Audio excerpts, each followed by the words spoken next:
Good morning. Say morning. Sanibonani, ngithemba ukuthi niphelile. Here is another thing I wanted us to engage on.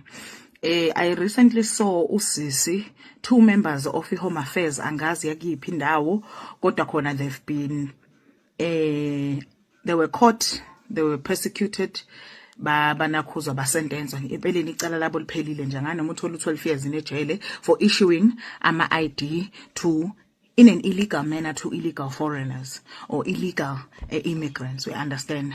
Uyazi ukuthi yini ebhlungu ngayo yonke lento. Kimi ke mina Ntombenhle. Uyazi yini ebhlungu? Is the fact that abaziyo bese siteleka nabe DUT ivunywe ePitoli. Ivunywe ePitoli. Why is it even ePitoli? It's in the highest offices. Ivunyiwe lento yokunikwa kwalaba bantu inakhuza yoku-accommodate laba bantu ukuthi bazizwe be-comfortable kwizwe lethu, but beyond that i-red tape ukuthi isuswe. Uyazi ukuthi it's so hard for you as a legitimate South African born person umuke wanenkinga when it comes to your ID yaswitcheka somehow you will work for years. Kunama South Africans aphilayo namuhla impilo yabimila abanawo ama-ID, but one thing ngama illegal foreigners ID kanje, bank kanje. Because why? A government that lets abantu into the country kufanele abaprovidele, not even kufanele, obviously uzoxegisa ibopho, uzoxegisa ama red tape so that they can accommodate laba bantu and they can make an income laba bantu so that they can compete in the market laba bantu. Why ngeke uhulumeni wase South Africa avume ukuthi abantu bokufika bangene bathole healthcare, bangene bathole education illegally? By the way, why ngeke iconstitution yase South Africa ithi wonke umuntu ongaphansi kwale weumbrella ye South Africa fanele athole ihealthcare? Engazi ukuthi bazosebenza ngani, bazofunda ngani, bazobhenka ngani, ngoba those are the things ezibalekile. Kodwa uhulumeni wase South Africa makes accommodation for that. But when as a native, should you not have the ID, you are dead. Empeleni impilo yakho ima yonke. This I'm talking from something engayibona kumzala wami ezalo aunt. I understand ukuthi how many years it took for them to get ID. But I am saying all of this to say ukuthi uma ngithi indaba yabo ivunywe ePitoli, eSouth Africa sinenkinga yokuthi ubonile ukuthi how fast these women were processed sebe from ukubanjwa to kuye prison ukuthi kusheshe kanjani. But the rot in the system ivunywe ePitoli, meaning the ministers are authorizing this. And inakhona lapha Home Affairs lo siso issue ama ID angithi uyena nomunye ababanjiwe bese ngiyibuza ukuthi abantu aba-audit Home Affairs abakwazi ukubona ipaperwork ukuthi iprocesswe kanjani le ID, ifike kanjani ePitoli la kuprintwa khona kama ID, bifike na yipi ipaperwork, who are the signatures are authorized yonke lento. And can you imagine being in a position la khona kuthi usebenza eHome Affairs? Ngoba one thing engiyaziyo ngalento ngeke iqalwe wena olapha ya front desk, lento iqalwa phezulu ngoba abantu abaphezulu kufanele basayine off egcineni kosuku. I always say this and I will repeat myself. I-corruption yase South Africa is bone deep, but they are always scapegoats, and abantu abama scapegoats abantu abala phansi ababonakalayo okufanele bawe bona baboshwe fast. Ibani imadlanga commission inqena ukubopha abantu labo sisi babanjiwe babopha sometimes sebe sentensiwe sebe processiwe bafaka ejele.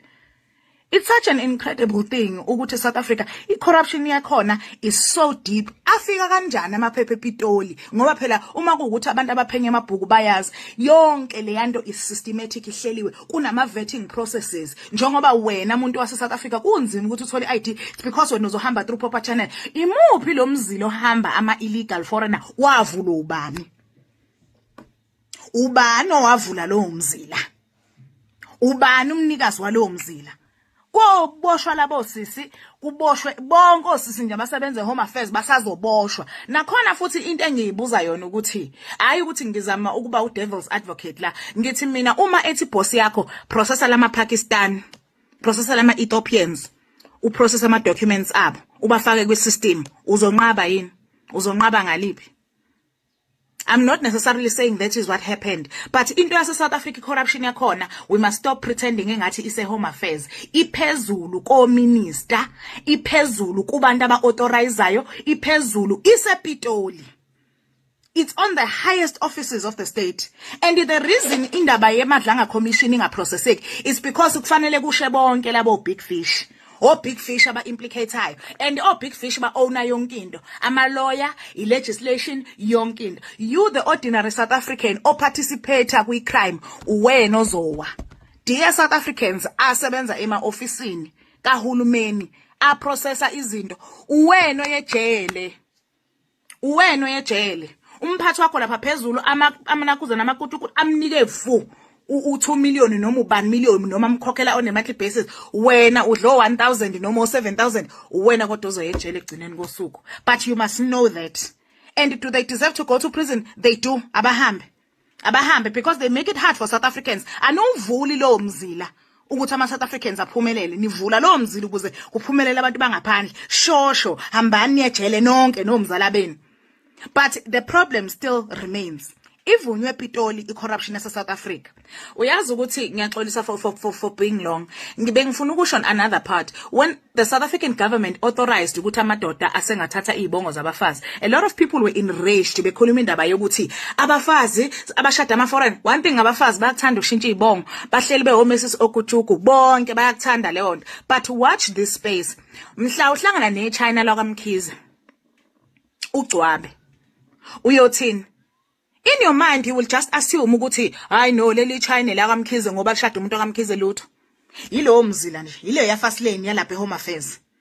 They want to issue indigenous surnames to foreign nationals illegally. Issue those indigenous surnames to foreign nationals. And ungibuze ukuthi in 20 years time uma sewuno Abraham Mhlongo no Nana Khuzana no Mohammed Ngcobo. Is that not systematic erasure? And uma kuukuthi izinto enjengo BEE zisakhona, will those people not benefit from that as well? Mina ke abangilandelayo kudala bayayazi leyo nto ukuthi kade ngayinuka ukuthi no, uhulumeni wethu nje just wants to issue ama illegal foreigner, futhi just wants to issue ama foreigners African indigenous surnames egameni lokuthi athi zithathe bathathe izibongo zabafazi, because no one will investigate i-ID ka Mohammed athi I know uyithathe ple ID yomfazi wakho, uzothi is my wife vele uzokuprove ngani lokho. And do you see ukuthi musu processor ipaperwork ka Mohammed Mhlongo la kuzinto zamathenda kuzo zonke izinto, obviously the preference is going to go to an indigenous surname. It's systematic erasure. Wena muntu wase South Africa uya erase futhi uyakhishwa endaweni yakho, and in 30 years time ungasho wena proudly ukuthi wena wakamkhize kuneqembu lo mkhize lapha elinenwele ekheli el owner ama tuck shop el owner yonke into. Obani komkhize phakathi kwenu ngoba bona they will have land and infrastructure, wena you will not have land and infrastructure. Oh, kusile Sunday. Athi ngigeze ngeyitolo guys because I think uhlala la endlini ngenza ngicabange kakhulu, but nibe ne Sunday enhle. Keep supporting ama initiatives asithuthukisayo as izwe, and let's keep engaging when it comes to politics. Akusiza ukuthula because ipolitiki infecta yonke impilo yomuntu. Nibe nosuku oluhle. Ngiyabonga. Ngithemba ukuthi niphilile. Ngibuyileke kwipolitiki. Kunento abantu eSouth Africa okubalekile ukuthi bayibambe futhi bayibambisise.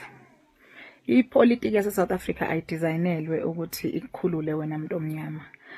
Ngisho ungavota, uvotele ublue, uvotele ured, uvotele in. Uyaye ethi u0 follow the money.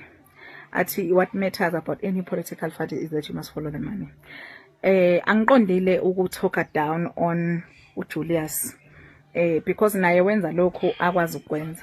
For example, right now when it comes to the issue of a foreign national, EFF is taking a huge L.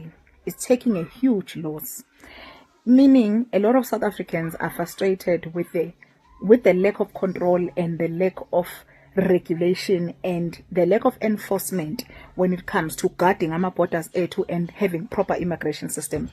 But yena umile ngapha with the open border policy, of which leyo nto i-idealism, and it stems from pan-Africanism, and pan-Africanism in a landscape i-aplayeka ekutheni na uma wena unotho nami nginotho kungalula ukuthi sibe ama pan-Africanist no sonke, but akwazi ukuthi pan-Africanism is-sacrifice nge-South Africa. But ke I digress. Into ebengifuna ukuyimake, the point I wanted to make uma ngithi political system of South Africa is not designed to serve ama South Africans.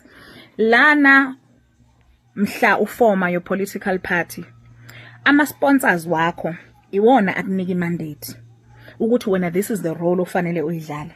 Uthanda ungathandi because of at the formation mhla i-political party yakho ibhabhadiswa, the person who sponsored you and gave you the money to start the political party uyakutshela ama-rules and mandates ukuthi these are the things you will speak on, bese kutshela futhi nangezinto ongeke uzucompromise kuzo. Ama-political parties e-South Africa uma wabuka wonke anobu diversity, anobu inclusion nananana, but one thing ngisho nabukeka ngathi aya oppose ubokwazi ukuthi athunyiwe, but uma kuwukuthi ufuna ukuyi-understanda iphathi ukuthi iqhamukaphi ama-political ideologies abo, buka emuva kuma-founding fathers. And who are the founding fathers of most political parties in South Africa? Ama-political parties in South Africa aqalwe futhi asponsorishwa abelungu, and whoever fits you will tell you what to do. And to provide a way forward for South Africans, because I know ukuthi njalo mangifika lana kufike kube naleyo sense of hopelessness, we must practice group economics. Kufanele siqhubeke sisupport ama-initiatives anjengaka Prof Anele, anjengaka ibhakede likababu Ayanda Msoili, nisupporte uBabu Linda Mfekayo. Those are the things. Namanye kama organization ngisazoke sike sihlale phansi siwahlwaziye siwabeke khona la ukuthi where should your money go as a South African towards ukuyi-liberate. Another thing we must pay attention to, because one, practice group economics, because money talks. We understand that in order for us to have a seat at the table, we must have money. We must have economics, and we must have our money circulate within ourselves. We must have infrastructure ezokwazi ukuthi isponsorisha abantu bakithi ukuthi babe nama-tax shop. Ngiyaphuma lapho. Number two, we must pay attention to izinto eno legislation. We must pay attention to Sisi Prince Mtombeni and her initiatives towards whether it's nuclear for South Africa or South Africans for constitutional reform. We must pay attention to our creators, Anjengo AAM, umganami la on TikTok, who speaks about laws that are currently being changed by our government. Wait, South Africans kufanele aphume kulomsindo wepolitiki. Kufanele siphume kulomsindo wamaqembu nepolitiki. Kufanele sifocuse emsindweni wemthetho nemabhizinisi. That is the only way South Africa, black South Africans azosisida ngayo. Leyo kubuka amaqembu asponsorishwa umuntu oyedwa.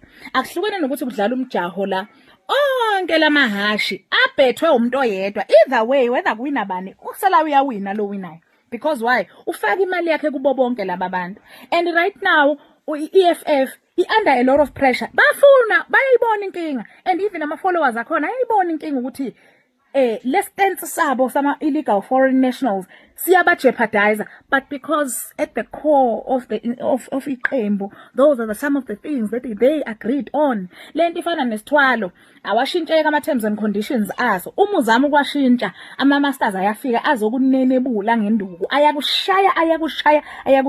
And truly and honestly speaking, akukho ukuthi uJulius akayibona into eyenzakala, akukho ukuthi akafuna ukushintsha, akana choice. So Tina, as South Africans, if we're still going to look at politicians as for hope sinking in, we must focus on organizing ourselves by legislation. We must focus on organizing ourselves by crowdfunding for things that are going to change our lives. Even on Sunday, those are the things we must focus on. Ignore political noise. Ignore political noise. Wena ngenyanga khipha imali towards something ezoshintsha impilo yomuntu omnyama.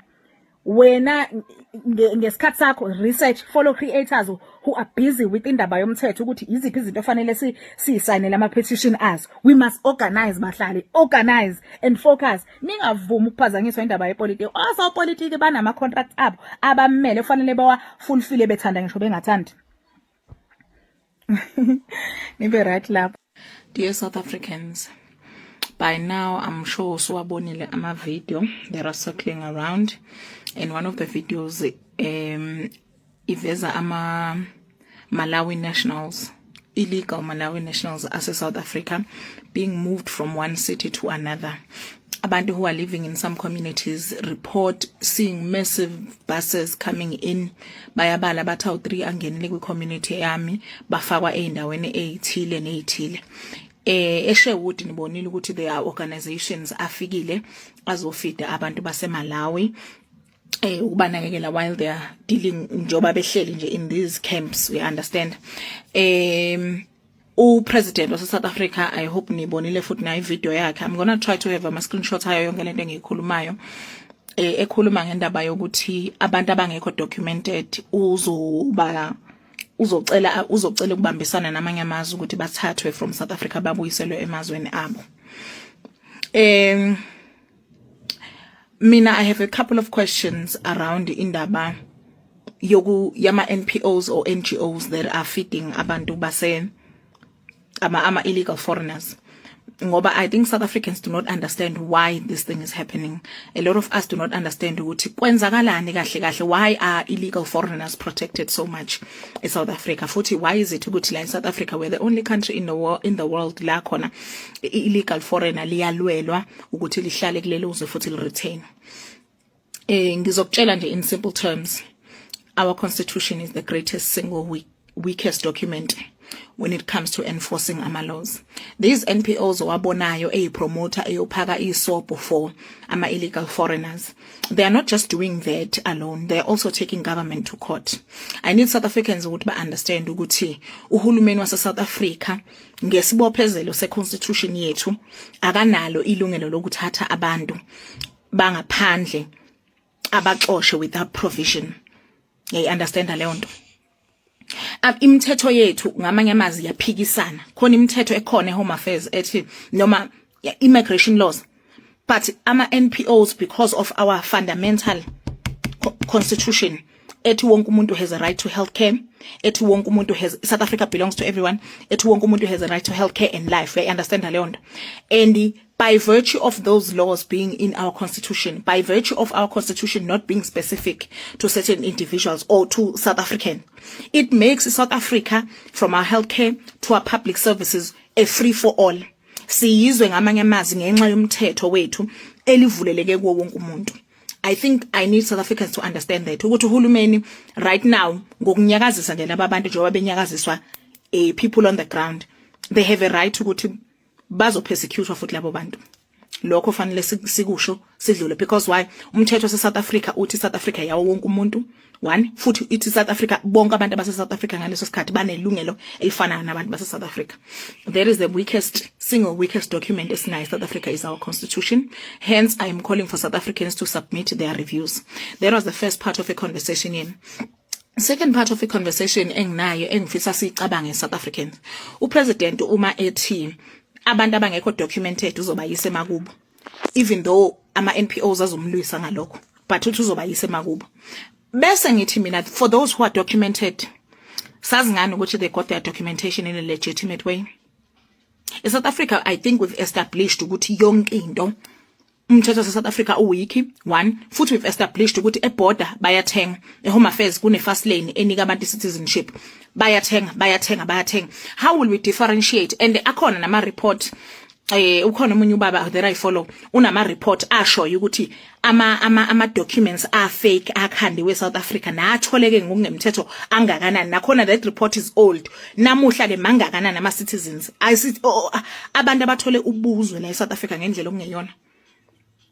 Mina ke into that I am saying, if upresident genuine in saying ukuthi abantu abadocumented abahlali, ngithi mina there must be an overhaul, abaphucwe i-citizenship, aqalwe phansi empeleni, aqalwe phansi kubukwe umuntu ukuthi ungene under which status la eSouth Africa, kubukwe futhi ukuthi uyithole kanjani i-citizenship.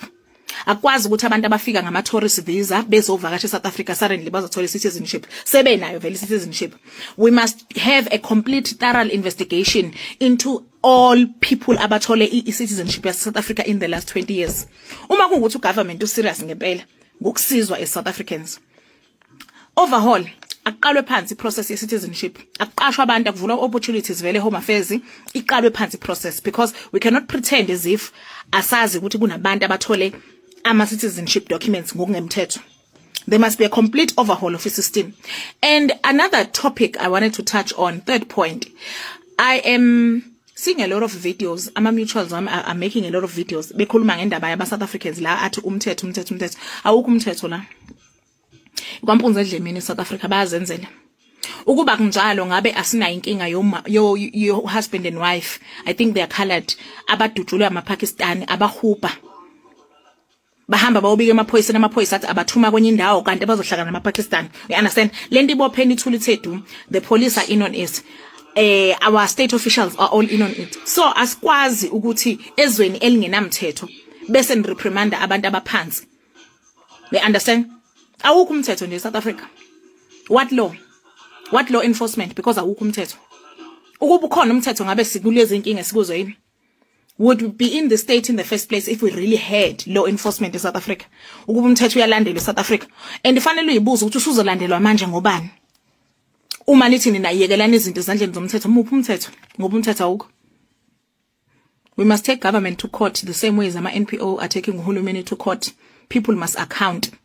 President must account ukuthi methi is documented citizens usho ngaliphi iqholo. Uyithatha up leyo confidence ukuthi they were rightfully documented, abantu abadocumented.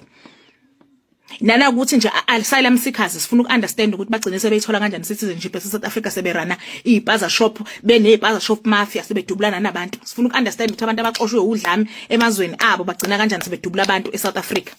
Uhulumeni wethu usilethele iqhwaga ezihlukumeza ezweni lethu and izihlukumeza abantu abangenalutho because South Africans were never given a chance yokuthi bazakhe bebe abantu in the first place. Manje sinabantu bangaphandle abasibhulishayo in communities who are bullying, who are mafia, operate njengama mafia kulokile kuthe. We need South African government ukuthi asiphendule uma ethi abantu abehlisa umoya akwehlulaka ngaliphi iziphi idep. Ningakhohle futhi South Africans ukuthi uhulumeni South Africa unamanga, uRamaphosa unamanga. He lies, that man, he lies. He lies. Part of his speeches ikhathe funa ukungena as president waqamba amanga, nanamuhla usaqamba amanga.